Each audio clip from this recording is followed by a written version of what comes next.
এবার ওই আল্লাহর উনি বলখের উনি বলেন আমার একটা স্বভাব ছিল, যখনই অবসর থাকতাম আমি কবরের সামনে জিয়ারত করতাম।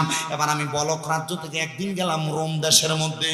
রোম দেশে যাওয়ার পরে ব্যবসায়িক উদ্দেশ্য আমি রোম দেশের মধ্যে ব্যবসা করতে করতে করতে করতে হঠাৎ যখন আমি সময় পাইলাম, এবার আমি রোম দেশের মধ্যে যাইয়া এবার তালাশ করলাম রোম দেশের বড় কবরস্থানটা কোন জায়গায়। ওই কবরস্থানের সামনে দাঁড়াইলাম, আমি কবর জিয়ারত করার জন্য দাঁড়াইলাম। একবার সূরা ফাতিহা পড়লাম, তিনবার সূরা ইখলাস আদায় করলাম। আদায় করার পরে আমি দেখলাম এই কবরস্থানের মধ্য থেকে একটা সুঘ্রাণ আমার নাকে লাগতাছে। কি গ্রান লাগে? উনি বলে আমি দেখলাম একটা সুঘ্রাণ আমার নাকে লাগে। আমি সুঘ্রাণটা পাইয়া মনে করলাম মনে হয় কোন মানুষের নতুন তাড়াতাড়ি কবর দেওয়া হয়েছে, নতুন কবর হইলে আতল্যবান কবরের উপরে সিরিয়া দেয়, এই জন্য সুঘ্রাণ আসে। কিন্তু আমি ডাইনে তাকাইলাম, বামে তাকাইলাম, সামনে তাকাইলাম, আমি দেখলাম আমার চোখের মধ্যে কোনো নতুন কবর পড়ে না। এবার আমি আস্তে আস্তে ওই কবরস্থানের মধ্যে প্রবেশ করলাম। প্রবেশ কইরা ওই কবরস্থানের সবগুলা কবর দেখলাম। উদ্দেশ্য হইল ওই নতুন কবরওয়ালার কবরের সামনে দাঁড়ায়া আমি একটু আল্লাহ তাআলার কাছে দোয়া করব, আল্লাহ যেন নতুন কবরওয়ালার কবরটার জান্নাত বানায়া দেয়। ওই বলখের আল্লাহর উনি বলেন আমি দেখলাম পুরাটা কবরস্থানের মধ্যে কোনো কবর নাই যে কবরটা নতুন। আমি আবার তাকে দেখতে দেখতে সর্বশেষ একটা কবরের সামনে গেলাম। একবারে পুরাতন কবরটা মাটির সাথে একবারে মিশানো, কিন্তু দেখলাম এই কবরটার কাছে যাওয়াতে আমার নাকে গ্রান্ড আরো বেশি করে লাগতাছে। আরো জোরে কোন। আমি দেখলাম নাকের মধ্যে গ্রান্ড একটু বেশি করে লাগতেছে। যখন আমি নাকের মধ্যে গ্রান্ডটা পাইলাম, নাকের সামনে গ্রান্ডটা পাইয়া আমি এবার এই কবরটার সামনে দাঁড়ায় দাঁড়ায় আল্লাহ তাআলার কাছে দোয়া করলাম। এবার গ্রান্ডটা যখন আমার কাছে বেশি লাগলো, আমার মনের মধ্যে একটু খটকা লাগে গেছে গা। আমি এবার কবরের সামনে দাঁড়ায় দাঁড়ায় দেখলাম কবরের রাস্তার পাশে দিয়ে কেউ যায়নি। যখন দেখলাম একজন আগন্তুক পথিক এই কবরের সামনে দিয়া যায়, আমি এবার ওই কবরের সামনে দাঁড়ায় জিজ্ঞাসা করলাম, এই কবরের এলাকার মানুষ, এই কবরের এলাকার বাসিন্দা, তুমি কি আমার কাছে বলবানি এই কবরটা কার কবর? উনি পথিক ডাক দিয়া কয় আমি বলতে পারবো না, তবে আমার সঙ্গে একজন সঙ্গী আছে, উনি পেছন থেকে আসতেছেন, উনি আপনাকে বলতে পারবে, উনি কারণ এলাকার সবচাইতে পুরনো মানুষ। যুবক ভাইরা, মুরব্বী বাবারা, পর্দার অন্তরালের আমার মা বোনেরা, একটু মনোযোগের সাথে আলোচনাটা শ্রবণ করার চেষ্টা করবেন। এবার পিছন থেকে যখন আরেকজন আগন্তুক ব্যক্তি আগমন করলো, আগন্তুক করার সাথে সাথে এবার জিজ্ঞাসা করে আপনি বলেন এই কবরটা কার কবর? উনি ডাক দিয়ে এই কবরটা অন্য কোনো ব্যক্তির কবর না, এই কবরটা হইল আমরা এলাকার সবচাইতে নিম্নবর্তী একজন ফ্যামিলির মানুষ, যার কাঠ ছিল কাঠ কাটা, জঙ্গলের মধ্যে যাইয়া যাইয়া কাঠ কাটতো, এটা তার কবর। হ্যাঁ, উনার বাড়ি কোথায় তোমরা কি বলতে পারবা? বলে এই রুম এলাকার সবচাইতে পশ্চিম এলাকায় দুইটা খেজুর গাছ দেখবেন, ওই খেজুর গাছের নিচ বরাবর ওই লোকটার বাড়ি। আল্লাহর ওলি বলখের ওই আল্লাহর ওলি উনি বলেন আমি রোম দেশের পশ্চিম অঞ্চলের মধ্যে হাইটে হাইটে চইলা গেলাম। পশ্চিম অঞ্চলে যাইয়া ওই ব্যক্তির ঘরের সামনে সালাম দিলাম, আসসালামু আলাইকুম ওয়া রাহমাতুল্লাহ, আসসালামু আলাইকুম ওয়া রাহমাতুল্লাহ, আসসালামু আলাইকুম ওয়া রাহমাতুল্লাহ। কয়বার? জোরে কোন কয়বার? একটা মাসালা সাবেত হয়, অন্য কোনো কিছু লাগবে না। মাদ্রাসার ক্লাস 9 10 হাদিসের কিতাবের মধ্যে বাবু সালামতের মধ্যে লেখে কোন মানুষের ঘরের মধ্যে প্রবেশ করার আগে একটা মানুষ সর্বনিম্ন 3 বার সালাম দিবে। 3 বার সালাম দেওয়ার পর যদি ঘরের থেকে জবাব না আসে তাই ওই ঘরে ঢুকবে না। আর আমরা সমাজের মানুষ সালাম দিব দূরের কথা, একটা মানুষের ঘরের দরজার সামনে যাইয়া সালামের আগে কই গো ঘরে আছেন নি কইয়া ঢুইকা জায়গা। কিন্তু আল্লাহর নবী শিখিয়ে দেয়, এ মুসলমান, মা বাবার ঘরের মধ্যে যদি ঢুকো, আম্মা আব্বার ঘরের মধ্যে সালাম দিয়া ঢুকবা। যদি সালাম দিয়া ঢুকো আল্লাহ তাআলা অসংখ্য বরকত দান করবে, আর তোমার প্রবেশের মাধ্যমে তোমার আমল নামায় অসংখ্য নেক দান করবে। বলে হুজুর ঘরের মধ্যে যদি কেউ না থাকে, জবাব যদি না দেয়, লাভটা কি হবে? আরে মুসলমান, ঘরে যদি কেউ না থাকে, রহমতের ফেরেশতারা একজন মানুষের পক্ষ থেকে সালামের জবাব দিয়ে দেয়। আর ঘরের মধ্যে যদি অনেক দিন কেউ না থাকে, ওই ঘরে যদি কেউ সালাম দিয়া ঢুকে অথবা আযান দিয়া প্রবেশ করে, করে, আমার আল্লাহ তাআলার ওই ঘরটা বান্দার ঘরটার মধ্যে যদি কোনো অশুভ শয়তান থাকে, সালাম দেওয়ার কারণে ওই ঘর থেকে শয়তান বিতাড়িত হয়ে যায়। জবানটা খুলে জোরে জোরে কোন আল্লাহু আকবার। আল্লাহর ওলি ডাক দিয়ে বলেন, আমি সালাম দিলাম 3 বার কিন্তু কোনো জবাব নাই। কি নাই? জবাব দেওয়া লাগবে নি, ওয়াজিব। আর আমরা এলাকার অনেক পয়সাওয়ালা, নতুন টাকা হইছে, কোন ভাই ভাতিজা যদি সালাম দেয় আসসালামু আলাইকুম,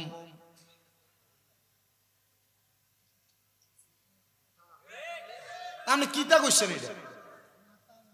এটা কি এটা বাপ দিয়ে হইছে, কি হইছে? ওরে বিচার হবে কর্ম অনুসারে, কঠিন হাসরে ফিডা হইব কর্ম অনুসারে। তুমি বাপ দেখাইবা পয়সাওয়ালা হইছো, সালামের জবাব দাও না, আবার মানছে তোমার সালাম দিব এই আশা করবা। আল্লাহর কসম, আল্লাহর মায়ের দুনিয়ার ভাই এমন ফিডা ফিটবো কাঁচা বাঁশের গোড়া দিয়ে বাইরেইব। আপনারা বলেন দেওরা এলাকায় এমন মানুষ নাই? শুধু দেওরা না রে, এমন অহংকারী মানুষ সব এলাকায় আছে। আপনাদের কাছে আমি করজোর একটা আবদার করি রে বাবারা, আমার আল্লাহ তাআলা আমার নবীর মাধ্যমে কি আমরারে শিক্ষা দিল, ওই শিক্ষাগুলা আমাদেরকে একটু জানা লাগবে। শুধু সালাম দেওয়া না, মাঝে মাঝে কেউ সালাম দিলে জবাবটা ভালো করে দিবেন। ওয়ালাইকুমুস সালামটা একটু শুদ্ধ করে সুন্দর করে কইবেন, মাথা লাইরেন না। কারণ আপনারা যখন সালাম দিব, আপনি যখন তার জবাবটা ক্লিয়ার ভাবে দিবেন, তখন সে মনে করব হ্যাঁ আমি সালাম দিলে লোকটা জবাব দেয়। আর যখন 2-3 দিন 4 দিন সালাম দিলে মাথায় এমনি লারে আর সালাম দেয় না, আমি নিজে দিতাম না আগে, মাথা লারে জবাব দেয় না, দিয়া লাভ নাই। আবার নতুন অনেক পয়সাওয়ালা হয়ে যায়, বাবার বয়সী মুরব্বীরা দোকানে আসে, সালাম দিবে দূরের কথা, এদের সামনে পায়ের উপর পা তুইলা চা খায়, এরার মুখের সামনে সিগারেটের ধোঁয়াটা দেয়। আব্বারে আবদার জানাই, আমি আমার ওয়াজটার মধ্যে ঢুকার আগে আপনাদেরকে নিয়ে নসিহতমূলক কয়েকটা কথা বলতেছি। যদি আপনারা কষ্ট হয়, ওয়াজের মধ্যে বিয়াদবি হয়, ক্ষমা সুন্দর দৃষ্টিতে দেখবেন। কারণ 1-1.5-2 ঘন্টা কথা বলবো, 2-1টা কথা লজ্জর হবে না, হইতে পারে না, হবে। আমি মানুষ, আমার ভুলটা আপনি ধরাইয়া দিয়ে আপনি আমার সঠিক পথে পদার্পণ করবেন। আর যদি আমার কথাটা ভালো লাগে, আপনি কথাটার উপর আমল করবেন। আল্লাহ যেন সবাইকে আমার প্রত্যেকটা কথা আমলে জিন্দেগিতে বাস্তবায়ন করার তৌফিক দান করে। জবান থাকলে কোন আমিন। এবার আল্লাহর ওলি বলে সালাম দিলাম 4 বার, জোরে কোন কয়বার? সালাম দিলাম 3 বার, জবাব দেয় না। আমি আবার তার ঘরের সামনে থেকে ফিরে গেলাম, 1 কদম 2 কদম 3 কদম, মনে হয় 10-12 কদম দিলাম। দেখলাম এবার আমার পেছন থেকে মহিলা কোনটা কে জানি সালামের জবাব দেয়, ওয়ালাইকুমুস সালাম ওয়া রাহমাতুল্লাহি ওয়া বারাকাতুহু। আমি আল্লাহর ওলি অবাক হইলাম, আবার দেখলাম সালামের জবাব দেয় ওয়ালাইকুমুস সালাম। আমি উত্তরটা নেওয়ার পরে আর পেছনে তাকাইলাম না, আবার সালাম দিল ওয়ালাইকুমুস সালাম। আমি আর পেছনে তাকাইলাম না। ওই মহিলা পেছন থেকে এবার আমারে কই, হুজুর আমি জানি আপনি রাগান্বিত হয়ে গেছেন, ও আল্লাহর ওলি 3 বার সালাম দিবেন, জবাব কেন দিলাম না?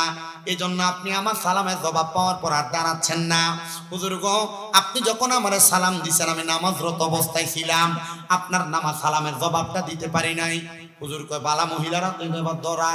হুজুর ডাক দিয়া কয়, হে মা, ঠিক আছে আপনি নামাজরত অবস্থায় ছিলেন, আমি আপনার ঘরের দরজায় এমনি এমনি আসি নাই। আমি আপনার ঘরের দরজার মধ্যে আসার কারণ হইল একটা, মা এই ঘরটা কি ওই কাঠুরিয়ার ঘর যে কাঠুরিয়াটা মারা গেছে? মহিলা কয় হ্যাঁ হুজুর, ওই কাঠুরিয়ার ঘর যে কাঠুরিয়াটা মারা গেছে, আমি ওনার একজন স্ত্রী। হুজুর আপনার পাঞ্জাবি আপনার লেবাস দেখতে দেখা যায় আপনি ভালো মানুষ, আলমদিন মানুষ, আল্লাহর কোনো খাত বান্দা হবেন, আসেন না একটু মেহমানদারি করবো আপনাকে। হুজুর কয় না, আপনি একজন বেগানা নারী, আমার জন্য গায়রে মাহরাম, আমি আপনার সামনে যাইতে পারবো না। মা আপনি ওই জায়গায় থাকেন, পেছনের দিকে ফিরলাম না, আপনি আমার একটা কথার জবাব দিবেন নি গো মা? ডাক দিয়ে কয়, হ্যাঁ আপনি আপনার কথার জবাব জানতে চান, বলেন বলেন কি কথার জবাব জানতে চান? হুজুর ডাক দিয়ে কয়, আপনার স্বামী তো একজন কাঠুরিয়া, আপনার স্বামীর এমন কোন আমল আসেনি যে আমলের কারণে আমার আল্লাহ তাআলা আপনার জামাইরে কবরে ভালা রাখবো? বেটি কয়, হুজুর কার কথা বললেন? আমার জামাই কাঠ কাটতো, যদি নেক আমল থাকতো আমার জামাই তো একটা আল্লাহর ওলি হয়ে যাইতো। হুজুর আমার স্বামী মূর্খ মানুষ, আমার স্বামী কাঠুরিয়া মানুষ, আমার স্বামীর এমন কোনো ভালো আমল ছিল না। আল্লাহর ওলি কয়, মা মনে কইরা দেখো না, এমন কোন ছোটখাটো আমল আসেনি যে আমলের কারণে আমার আল্লাহ তাআলা তোমার জামাইরে জান্নাতবাসী বানাইবো। ওই মহিলা ডাক দিয়া কয়, হুজুর আমার কাছে একটা কথা আমার বেশি মনে হয়ে যায়, আমার জামাই আল্লাহর কোরআন তেলাওয়াত করতে পারতো না, কিন্তু আমার জামাইরা যখন জঙ্গলে কাঠ কাটতো, কাঠ কাইটা আসার সময় বাজারের মধ্যে কাঠগুলা বিক্রি কইরা আসার সময় কিছু চাউল আনতো অথবা কিছু আটা আনতো, জব আনতো। আমার স্বামী আমার কাছে আটাগুলা, জবগুলা, চাউলগুলা দিয়ে যখন ওযু বানাইতে, গোসল করতে যাইতো, আমি আমার খাবারটা বানাইতে যত দেরি হইতো আমি দেখতাম আমার স্বামীটা আমার ঘরের মধ্যে মুসল্লাটা বিছাইয়া আল্লাহর কোরআন হাতের মধ্যে নিয়া নিয়া আল্লাহর কোরআনের দিকে তাকায়া তাকায়া কান্দে। হুজুর আমি যখন এমন অবস্থাটা দেখলাম, আমার স্বামীর এই অবস্থাটা দেখা আমি যখন দেখলাম আমার স্বামী কান্নাকাটি করে, একদিন দেখলাম, দুই দিন দেখলাম, তৃতীয় দিন আমার স্বামীকে প্রশ্ন করলাম, হে আমার স্বামী তুমি কেন এমন ভাবে কান্না করো? কান্না করার কারণটা তোমার কাছে জানতে চাই, তুমি তো আল্লাহর কোরআন পড়োই না।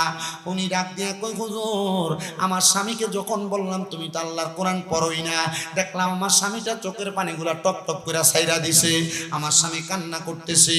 আমি জিগাইলাম, এ আমার স্বামী আপনি আমার কলিজার টুকরা মানুষ, আপনার কোরআন তেলাওয়াতের কথা বললাম, আপনি এমন জানি কান্না করে দিলেন। ডাক দিয়ে আমার স্বামী আমার উত্তর দেয়, হে আমার আদরের স্ত্রী, আমি যদি কোরআন তেলাওয়াত করতে পারতাম তাহলে আমি আল্লাহর কোরআনের দিকে তাকায় তাকায় কানতাম না। হুজুর আমার স্বামীর আর কোন আমলের কথা আমি জানি না, তবে একটা কথা জানতাম, আমার স্বামী যে কোরআন তেলাওয়াত করতে পারে না, আমার স্বামী এই জন্য কান্নাকাটি করত। হুজুর আমার স্বামীটার আর কোনো আমল নাই। হুজুর বলেন না আমার স্বামীটার ব্যাপারে কি আপনি কোনো খবর জানছেন, অথবা আপনি কোন এলহামের মাধ্যমে কোনো খবর জানছেন নি? হুজুর কয়, না গো মা, তুমি নামাজ পইরা আমার আল্লাহ তাআলার কাছে দোয়া করো, কারণ নামাজের মাধ্যমে আল্লাহ তাআলা মুক্তি দান করে। মহিলা কয়, আমি হুজুরের কথা শুই না, ঘরের মধ্যে চইলা গেলাম। হুজুর কয়, আমি এবার ওই মহিলার ঘরের সামনে আমার ঘাট থেকে একটা রুমাল খুললা, আমি রুমালটা বিছাইয়া 2 রাকাত নামাজের জন্য নিয়ত বাঁধলাম। ওই নামাজের নাম হইল সলাতুল হাজতের নামাজ। একটা জবানও বন্ধ নাই, জবানটা খুলা কোন নামাজটার নাম কি নামাজ? চিন্তা করছেন? অনেকে চিন্তা করে হুজুর হাজতের নামাজের যত নাম ওই শুনছি না, ফজর পড়ি না, দুহর পড়ি না, আসর পড়ি না, মাগরিব পড়ি না, এশার পড়ি না। হুজুর আবার সলাতুল হাজতের নামাজ আইলো কই থেকে? ও বন্ধু, এই 5 ওয়াক্ত নামাজ ছাড়া আরো অনেক নামাজ আছে। সলাতুল নামাজ, সলাতুল হাজতের নামাজ, আওয়াবিনের নামাজ, এশরাকের নামাজ, চাষতের নামাজ, এমন অনেক নফল নফল নামাজ আছে। বন্ধুরে এই নামাজগুলা পড়বেন তো দূরের কথা, আপনি তো 5 ওয়াক্ত নামাজই পড়েন না। আপনি কি জানেন না এই নামাজের মাধ্যমে আপনি মুক্তি পাইতে পারেন? আমার ওয়াজটা আমি শেষ কইরা আলোচনার ধারাবাহিকতা রক্ষা করার চেষ্টা করি। হুজুর বলে আমি সালাতুল হাজতের নামাজের নিয়ত করলাম, সূরা ফাতিহা পড়া আমি যখন ওই নামাজের মধ্যে কেরাতটা পড়লাম, প্রথম রাকাতের সিজদা দিলাম, সিজদার মধ্যে তিনবার সুবহান রাব্বিয়াল আলা পড়া আমি আমার অন্তরের ব্যথার কথা ওই সিজদার মধ্যে বলতে লাগলাম। আবার দাঁড়াইলাম, আবার 2 রাকাত নামাজের প্রথম দ্বিতীয় রাকাতের মধ্যে আমি সূরা পড়লাম, কেরাত মিলাইলাম, রুকু করলাম, সিজদা করলাম, 3বার সুবহান রাব্বিয়াল আলা পড়া আমি আমার নামাজের মধ্যে আমার মনের ব্যথার কথা বললাম। ও বন্ধু, এটাই একটা নামাজ, যে নামাজের সিজদায় দেয়া নিজের কষ্টের কথা বলা যায়। হুজুরকে আমি আমার অন্য কোনো কষ্টের কথা বললাম না, আমার যে হাজত জানার ইচ্ছা ওই কথাটা সিজদার মধ্যে বললাম। ও গো আল্লাহ, ও মুনিব মাওলা গো, এই কবরের মধ্যে যেই ব্যক্তি আছে আমার হাজত হইল ওইটা, এই ব্যক্তি কবরের মধ্যে যে আছে একজন কাঠুরিয়া, এমন কোন আমল নাই যে আমলের কারণে এই ব্যক্তি কবরের মধ্যে শান্তিতে থাকবে।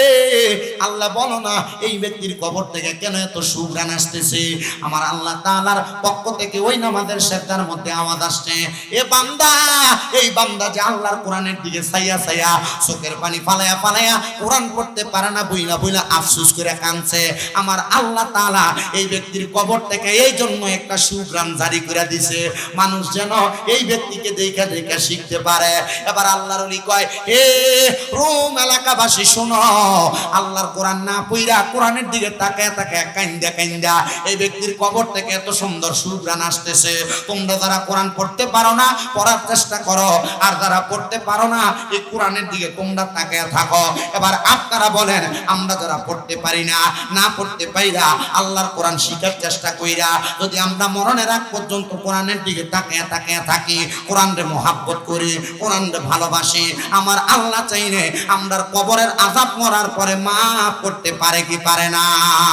তাহলে সবাই জবান খুলে জোরে জোরে পড়েন, ফি শান হাবিবিহি ওয়া মাহবুবিহি ওয়া মা'শুকিহি মুখবিরান ওয়া আমিরা, ইন্নাল্লাহা ওয়া মালাইকাতাহু ইউসাল্লুনা আলান নাবিয়্যি ইয়া আইয়ুহাল্লাযীনা আমানু সাল্লু আলাইহি ওয়া সাল্লিমু তাসলিমা।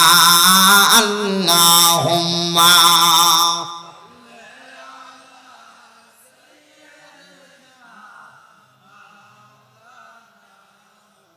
ওয়া আলা আলি সাইয়্যিদিনা। দুরূদ শরীফ পড়তে কষ্ট হয় বাবারাম, তাহলে একটু জবান খুলে জোরে জোরে পড়েন, আল্লাহুম্মা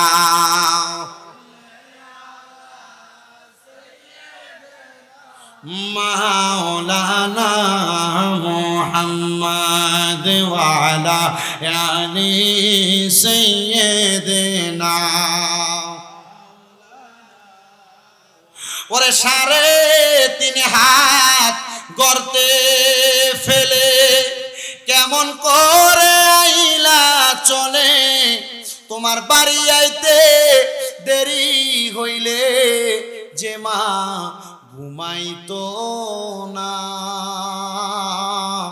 ওই কবর দেশে মায়ের পাশে একটু রইলি না রে, কবর দেশের খবর লইলি না। কেমন আছেন বাবা মনি, কেমন আছেন মা জননী, একটা বড় ফিরা চাইলি না। কেমন আছেন বাবা মনি, কেমন আছেন মা জননী, একটা বারো ফিরা চাইলি না। তাদের মনে কষ্ট দিয়া কোটি টাকা কামাই কইরা এই জগতে শান্তি পাবি না রে, কবর দেশের খবর লইলি না। আল্লাহুম্মা মোহাব্বত নিয়ে পড়েন, মাওলানা মুহাম্মদ ওয়া আলা আলি সাইয়্যিদিনা। ওরে দুলা সাজাই পালকি চড়াই নিবিরে যখন, নাতে রাসূল পাঠ করিও ও বৈরাতি গণ, নাতে রাসূল পাঠ করিও ও বৈরাতি গণ, দিবি তুলে নবীর কুলে কান্না বিলাপ করিস না, কাফনে দিস নবীজির নাম বলিস না রে বলিস না, কাফনে দিস নবীজির নাম বলিস না রে বলিস না। আল্লাহুম্মা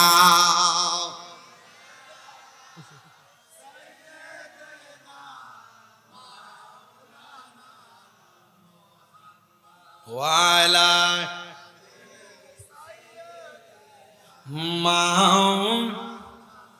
লা ইলাহা লা জোরসে লা ইলাহা ও লা ইলাহা লাই মানুষেরও দেখান করবে ও লা ইলাহা ইল্লাল্লাহ লা ইলাহা লা ইলাহা হাসবি রব্বি জাল্লাল্লাহ পড়েন মাফি কলবি গায়রুল্লাহ বলেন হাসবি জাল্লাল্লাহ মাফি কলবি গায়রুল্লাহ নূর মুহাম্মদ জোরসে নূর ও লা ইলাহা ইল্লাল্লাহ লা ইলাহা লা ইলাহা হায়রে আমরার মনের বেদনা মন রে বোঝাইলে মন বোঝায় না মনটা যাইতে চাই সোনার মদিনা মনটা যাইতে চাই আমরা কেমনে যাব মদিনা লা ইলাহা লা ইলাহা লা ইলাহা হায়রে নামাজ রোজা চাই রহনা বন্ধু মা বাবার খেদমত চাই রহনা বলেন নামাজ রোজা চাই রহনা বন্ধু মা বাবার খেদমত চাই রহনা আমার নবীর দরুদ বইল না আমার নবীর আরে নবী তোমায় ভুলবে না লা ইলাহা লা ইলাহা লা ইলাহা ইল্লাল্লাহ মুহাম্মাদুর রাসূলুল্লাহ সাল্লাল্লাহু আলাইহি ওয়াসাল্লাম আমার দেওরা এলাকার ভাই বাবারা বন্ধুরা গো ও আশেপাশে এলাকার বাবাজিরা বন্ধুরা আমরা আফদালু যিকরি লা ইলাহা ইল্লাল্লাহ আল্লাহর নবী যে জিকিরকে উত্তম জিকির বললেন ওই জিকিরটা করলাম আসেন এখন আমরা আল্লাহ তাআলার ইসমে জাতের জিকিরের মাধ্যমে আমরার কলবের ময়লাগুলো পরিষ্কার করার জন্য নিজের কলবের মধ্যে ধাক্কা দিয়া কলবটাকে নিজের পীর ও মুর্শিদের দিকে মুতাজ্জ কইরা দিয়া আমার এই পীর ও মুর্শিদের কলবটাকে তরিকতের ইমামদের দিকে মুতাজ্জ কইরা দিয়া আপনার পীর ও মুর্শিদের তরিকতের ইমামের কলবটা আমার নবীর রওজা মুবারকের সাথে মুতাজ্জ কানেকশন হয়ে যাবে চক্ষুটা বন্ধ কইরা কলবের মধ্যে ধাক্কা দিয়ে আমার আল্লাহ তাআলার ইসমে জাতের জিকির করবেন আমি জানি এই দেওরা এলাকা আহলে সুন্নাত ওয়াল জামাতের আকীদা ওয়ালা এলাকা এই এলাকার মধ্যে বিভিন্ন তরিকাপন্থী মানুষ আছেন দরবারের নাম বলতে গেলে দরবারের নাম বইটা শেষ করা যাবে না তবে আমি আপনাদেরকে বলবো দরবার আলাদা হইতে পারে আল্লাহ তো একটা নবী তো একটা কোরআন তো একটা এই আল্লাহ নবী কোরআন এগুলার আমরা এক এবং এক চাই না কলবের মধ্যে ধাক্কা দিয়া তরিকতের সবক অনুযায়ী একটু মহাব্বতে আল্লাহ তাআলার ইসমে জাতের জিকির করেন আল্লাহ আল্লাহ আল্লাহ আল্লাহ আল্লাহ আল্লাহ আল্লাহ আল্লাহ আল্লাহ আল্লাহ আল্লাহ আল্লাহ কি পাগল বা নাইলর মদিনা উদাওয়া আসি বাগনা আইলো রে সোনার মদিনা পাগল বাগনা আইলো মারহাবা আল্লাহ কি পাগল বা নাইলর মদিনা উদাওয়া আসি বাগনা আইলো রে সোনার মদিনা পাগল বাগনা আইলো মারহাবা আল্লাহ আল্লাহ মদিনার পাক রওজার মাঝে শুইয়া আছে আমরার প্রিয় দয়াল নবী রে মারহাবা আল্লাহ আল্লাহ মদিনা লো পাক রওজার মাঝে শুইয়া আছে আমরার প্রিয় দয়াল নবী রে মারহাবা আল্লাহ আল্লাহ ওই নবীর রওজা দেখবি ওই নবীর রওজা দেখবি আইরে তোরা আইরে আই নূরের নবী কান্দেন শুবে সোনার মৌদি নাঙ্গাই মারহাবা আল্লাহ আল্লাহ আমার মুর্শিদ রে কই পাবো সখী গো মুর্শিদ আরে বলো না আমার পান পাখিটা চাইতে চাই ওর মন তো আর মা নেই না মারহাবা আমার মুর্শিদ রে কই পাবো মুর্শিদ গো মুর্শিদ আরে বলো না আমার পান পাখিটা চাইতে চাই ওর মন তো আর মা নেই না মারহাবা আল্লাহ আল্লাহ দয়াল মুর্শিদ আসো কোন বাদে গেছে মারহাবা মুর্শিদ আর যে বলো না আরে পাগল মনে না দেখলে তো মারে যেবা সে না মারহাবা আল্লাহ আল্লাহ মুর্শিদ রে কই পাবো মুর্শিদ গো মুর্শিদ আরে বলো না আমার পান পাখিটা যাইতে চাই ওরে আর তো মনে মানে না মারহাবা আল্লাহ আল্লাহ আল্লাহ আল্লাহ আল্লাহ আল্লাহ বলো আল্লাহ আল্লাহ আল্লাহ আল্লাহ আল্লাহ আল্লাহ আল্লাহ আল্লাহ আল্লাহ আল্লাহ আল্লাহ আল্লাহ লা ইলাহা ইল্লাল্লাহ মুহাম্মাদুর রাসূলুল্লাহ সাল্লাল্লাহু আলাইহি ওয়াসাল্লাম জবান বন্ধ নাই মুহাব্বতের আওয়াজে উচ্চ কণ্ঠে বলেন আমরা জিকির করলাম কার আর মুহাব্বতে বলেন না কার ও বন্ধুরে ও নবীর উম্মতের দলেরা যেহেতু আমাকে বলেছে আমি শানের রিসালাতের বয়ান করার জন্য আমি আপনাদেরকে নিয়ে অল্প কিছুক্ষণ কথা বলবো ধৈর্যের সাথে শুনবেন আপনাদের জন্য তাবারুকেরও রেডি করা হইতেছে প্যাকেটটা করতে যেই দেরি আমার ওয়াজের হেই দেরি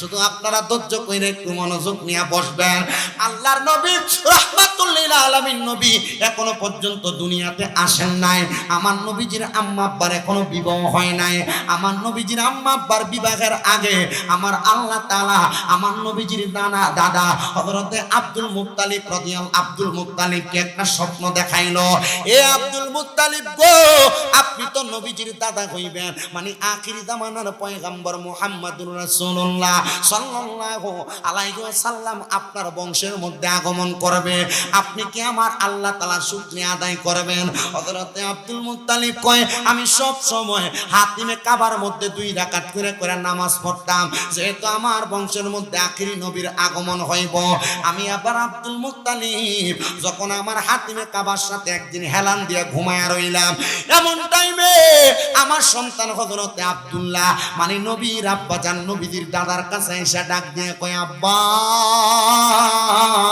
ও আমার আব্বা জান আপনার কাছে আমি একটা নালিশ জানাইতে চাই আব্দুল মুত্তালিব কয় আমার 10টা সন্তানের মধ্যে সর্বকনিষ্ঠ সন্তান হযরতে আব্দুল্লাহ।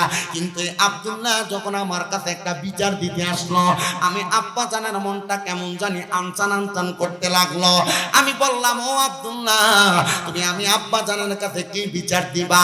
ডাক দিয়া কই, আব্বা, আমি যখন মক্কার রাস্তা দিয়ে হাইটা যাই, আমার মক্কার বাদশার মাইয়ারা সুন্দর সুন্দর যুবতীরা আমি আব্দুল্লাহর দিকে তাকায়া তাকায়া তারা আমার বিবাহের প্রস্তাব দেয়। আব্বা গো, এরা আমার কাছে টাকা পয়সা সম্পদ কোনো কিছু চায় না, এরা তো মক্কার ধনাঢ্য বংশের মানুষ, এরা কিনলে আমি আব্দুল্লাহর বিবাহের প্রস্তাব দেয়। মক্কার কোনো মাইয়া বাদ নাই, সবাই দিয়ে এসে আমি আব্দুল্লাহর বিয়ার প্রস্তাব দেয়। হযরতে আব্দুল্লাহ কয়, আমি যখন আমার আব্বা জানের কাছে প্রস্তাবটা দিলাম, আমার আব্বা জানরা দেখলাম মুস্কি মুস্কি হাসে। এবার হযরতে আব্দুল মুত্তালিব বলে, আমার সন্তানের এই কথাটা আমি এবার আমার একজন দোস্ত, যার নাম হযরত ওহাব জোহরি, মানে নবীর নানার কথা বলতেছে, আমি ওহাব জোহরি আমার দোস্তের কাছে বললাম।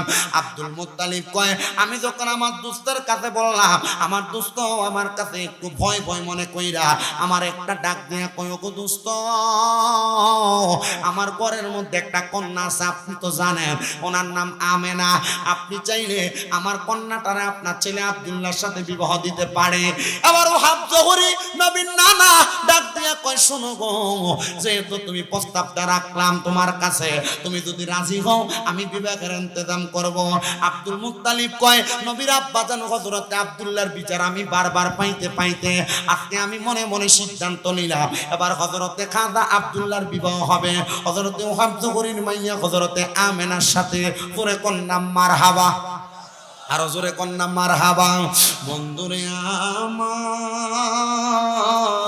আমার দয়াল নবীর আব্বা জানের এবং আম্মা জানের যখন বিবাহ হইল, নবীর আব্বা আম্মার বিবাহের পরের দিন সকালবেলা হযরতে খাজা আব্দুল্লাহ উনি বলেন, আমি মক্কার রাস্তার মধ্যে গেলাম, এবার দেখলাম এই মাইয়ারা প্রত্যেকদিন সকালবেলা আমি আব্দুল্লাহর দিকে তাকাইতো, মুস্কি মুস্কি হাসতো, এরা আমার বিবাহের প্রস্তাব দিত, এরা আর আমি আব্দুল্লাহর বিয়ের প্রস্তাব দেয় না।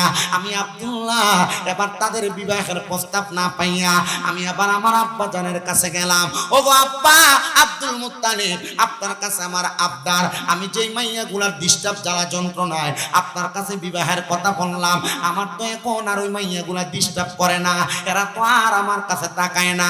নবীর দাদা আব্দুল মুত্তালিব ডাক দিয়ে কয়, আব্দুল্লাহ, তারা কেন তোমার জ্বালায় না জানো নি? আব্দুল্লাহ কে, আব্বা আমি বিবাহ শেষ করে ফেলেছি, তারা মনে হয় এখন আমি বিবাহ করার কারণে এই জন্য আমারে আর তারা বিবাহের জন্য জ্বালায় না। হযরতে আব্দুল মুত্তালিব কে, আব্দুল্লাহ, তারা কেন আর তোমার বিবাহের কথা বলে না?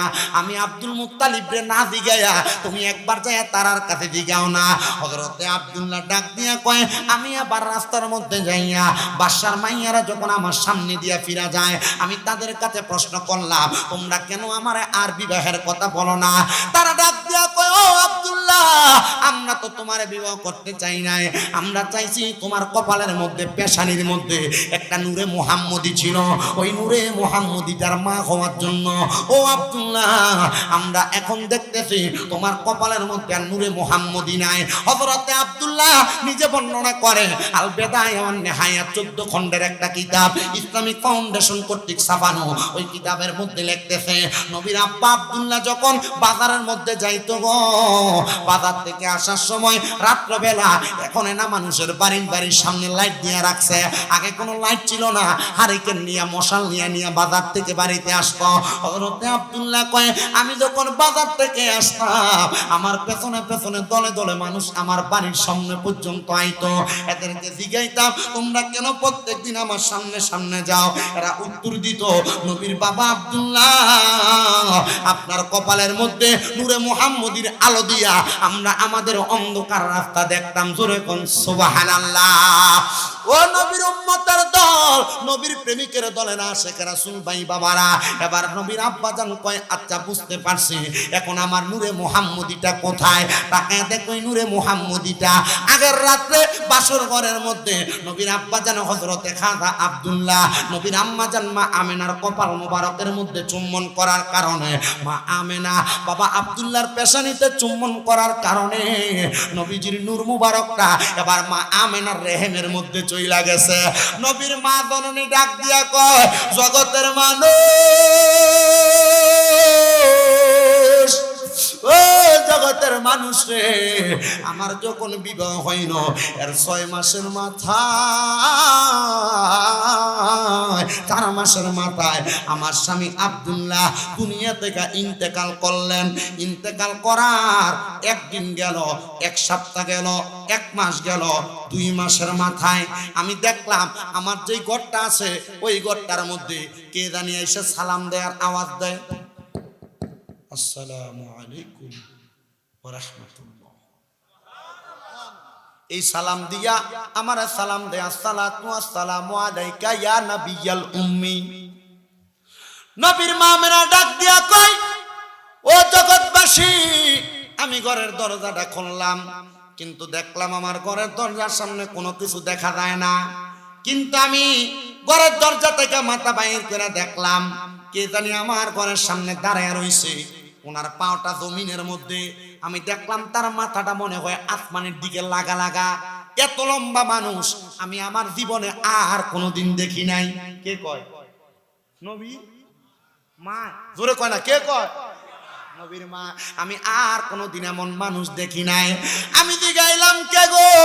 উনি ডাক দিয়া কয়, আমি হইলাম আদি পিতা, আমার নাম আদামুস সফিউল্লাহ। জোরে কোন সুবহানাল্লাহ। ওগো নবী, আপনি কেন দুনিয়ার জমিনে আসলেন? ডাক দিয়া কয়, আমি এমনি এমনি দুনিয়াতে আসি নাই, আমি আল্লাহর নবীরে সালাম দিতে আসছি। বলে আল্লাহর নবী কই? বলে আপনার রেহেমের মধ্যে এবার আদম নবী চলে গেলেন। 3 মাসের মধ্যে আদম নবীর সন্তান শীষ নবী আগমন করলেন। উনি এসে আমার নবীরে সালাম দেয়। আম্মা জান হযরতে আমেনা ডাক দিয়া কয়, আমি দেখলাম ওনারও একবার লম্বাটা কম না, আমার যাইসা উনিও সালাম দেয়, আসসালামু আলাইকুম ওয়া রাহমাতুল্লাহ। আমি দেখলাম এর পরের মাসে আরেকজন নবী আগমন করছে, যার নাম দাউদ নবী, উনিও আমার সালাম দেয়। এর পরের মাসে আরেকজন নবী আগমন করছে, ওনার নাম হইল ইব্রাহিম নবী। এর পরের মাসে আরেকজন নবী আগমন করেছে, ওনার নাম হইল ইসহাক পয়গাম্বর। এর পরের মাসে আরেকজন নবী আগমন করছে, ওনার নাম হইল মুসা পয়গাম্বর। এর পরের মাসে আরেকজন নবী আগমন করছে, ওনার নাম হইল হযরতে নূহ পয়গাম্বর। এর পরের মাসে আরেকজন নবী আগমন করছে, ওনার নাম হইল ইয়াহিয়া পয়গাম্বর। এর পরের মাসে আরেকজন নবী আগমন করছে, তার নাম হইল হযরত ঈসা পয়গাম্বর। এর পরের মাসে আরেকজন নবী আগমন করছে গো, ওনার নাম হইল হযরতে ঈসা পয়গাম্বরের পরে এই 9 জন নবী আইসা আমি হযরতে মা আমেনার ঘরের সামনে আইসা সালাম দিছে। আমি জিগাইলাম, নবী গো, আপনারা 9 জন নবী আইসা কেন আমার ঘরের দরজার সামনে সালাম দেন? তারা ডাক দিয়া কয়, আপনারা সালাম দিন গো, আপনার গর্বের মধ্যে আল্লাহ তাআলার নূরে মুহাম্মদী আছে, ওই নূরে মুহাম্মদীরে আমরা সালাম দেই। জোরে কোন সুবহানাল্লাহ। ওরে আমার নবী নূরের নবী, মাটির নবী না, বলেন আমার নবী নূরের নবী, মাটির নবী না, ওই নবীকে নিজের মতো মনে করো না, বলেন ওই নবীকে নিজের মতো না না না না না না না না।